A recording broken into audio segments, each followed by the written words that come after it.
يقول لا إله إلا أنت يا ربنا يا ذو الجلال، مدك وعفوك وجودك وحل المعضلة. راح ثلثين المساء وقال للمشرق تعال وسط صورة مبهرة زادت المؤمن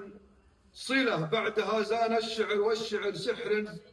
حلال، وأنا سابتي بيدها تجيب ألوله، مبطي ما قلت شروايله من قال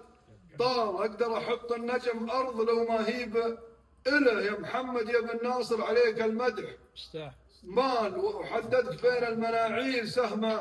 البوصلة، قبلة المدح البتوع السخي، وافى الخصال كل ناموس وسمته وجبته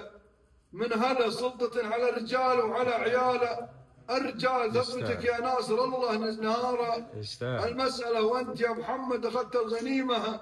والزال، كل مركز اول جاء محمد وانتله، والخصيب اللي من البشمة علومه طوال، الاول قله ان تركته قام يزبد وهو جاي انتحال، شل يا ابو ناصر عبوده العبودية شله، شب نارك واشعم الضوء من سمر الجلال، وحط خصمك وسطها وجمع ربعك ازهله، فالمزايم جيت طرقي واخذته باعتدال، في اول مشاركه جيت عالي منزله، لا تعلت مطرقين العطاوي،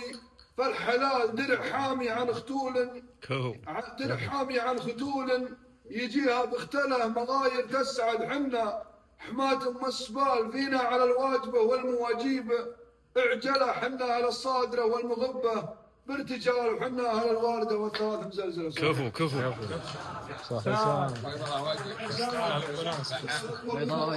اقول جزل ولا تجزل الله، هذا شعور بسيط بيناه في القصيد، والربع اشركها ما فنيه